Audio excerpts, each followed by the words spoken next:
and say, why don't you grab your mat and get up and walk and do something for yourself? You get that a lot, don't you? I did that. And I work hard. No, I'm not criticizing you. You know that.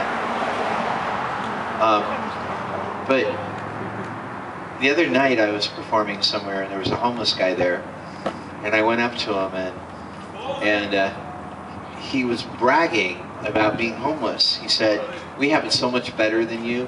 We get everything for free. We get all our meals for free. We get toiletries given to us. We get clothes given to us." What? That's sad. I know. I mean, he was talking, and I was like, "Wow, you're kind of a creep." He was like basically saying, we're all hustlers, and he said, "Don't buy into the homeless." This is what he said. It was in Tempe.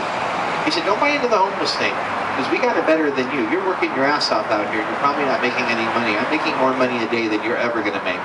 That's what the homeless guy said to me, and it's interesting because constantly Christians are out and they meet homeless people, and there's so little an individual can do or knows what to do. So yeah, I'll give you a couple bucks, and that's all I got. And I'm sure if I asked a couple people here throw in a couple bucks, they throw in a couple bucks. But none of us know how to get you off the street. It's very interesting. What would you do in TV land? Interesting. Because I bet there's really people on the street who really, really got there by circumstances beyond their control. I really believe that. And I believe that there are hustlers all over the place. And it's really in the mind of the beholder. And yet, there's so little we know to do and know how to do. But I guess God knows what to do. So if I said to you, I absolutely do not know how to help you do the one thing you're saying you want someone to help you with, would you forgive me? Unconditional. But there is something I do know how to do that I think really matters and helps. I know that if I pray, God will listen and God will act. Because if He healed my computer, which right about now is starting to look like a worthless pile of junk. I know you're I'm still going to go home and spoon with it. This worthless pile of junk, mind you. Can I pray for you?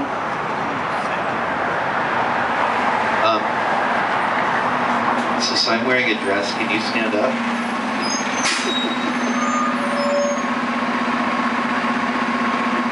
Here. Give me a hug. God bless you, man. So,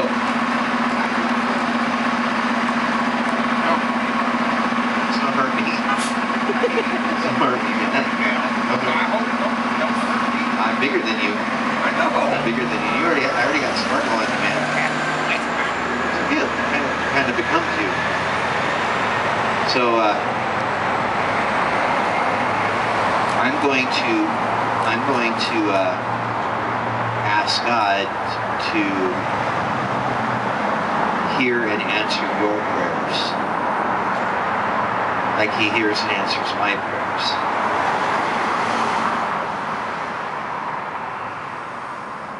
God, I thank you for my brother Steve, and I ask that you being God who can do anything, that you can make a lame man walk, and you can heal an irresponsible man's computer, and you can save us all by something you did thousands of years ago. That you would move in my brother, and you would transform him from his circumstance in a way that only you possibly can. I pray that whatever path he needs to be on to be where you need and want him to be, I ask that you meet him there now. I pray for whatever healing you can do in him right now to change his life tonight. I pray you take him off the street, God. And I pray you put him in a home. Give him a place. Reunite him with friends. Reunite him with family. Reunite him with himself, his identity.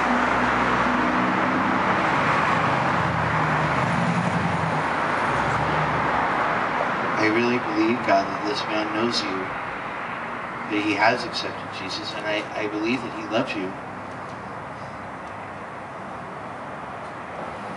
But I know you love him.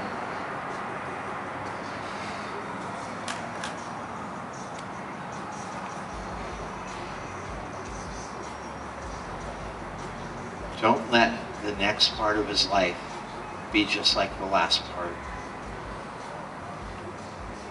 Whether we see it tonight or not, please cause transformation to happen inside and outside and all around him. Protect him. Keep him warm. Keep him close to you. Keep him safe. Keep him sober. Keep him faithful. Don't just let this be something that happened tonight, something on the surface. Don't let this just be something that happened that looked good in front of the churchies. Pray, God, that I pray your spirit fall on this man, that you cover him from head to toe. He walked right up, God. He walked right up. He crossed the line. He didn't sit there and wait for someone to pick him up and drop him in. He walked right up and said, I want to hear what's going on here. I want to know what you're saying about my Jesus, and I want to know what I can get for it. And I pray you honor and bless that selfishness that causes a man to seek his own healing and justification in you. Because it is that beautiful selfishness that causes a man to grab his birthright and never, ever let go. Please, God. Please, God. Minister to this man. Heal this man. Heal this man's circumstance. Heal this man's life.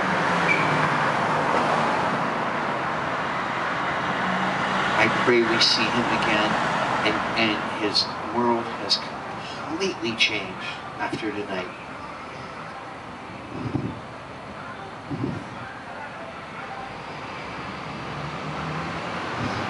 I feel like there's something that God wants you to know. And I want to ask you if it's okay if I say people hearing that. He just wants me to tell you that he's sorry. God is sorry. Hear me out. He didn't do it. Someone has to say they're sorry. Jesus took that upon himself for us. And there's tremendous loss. You've had tremendous loss. At a time and a place where there was no one to say, I'm so sorry this happened. God was there. Jesus was there.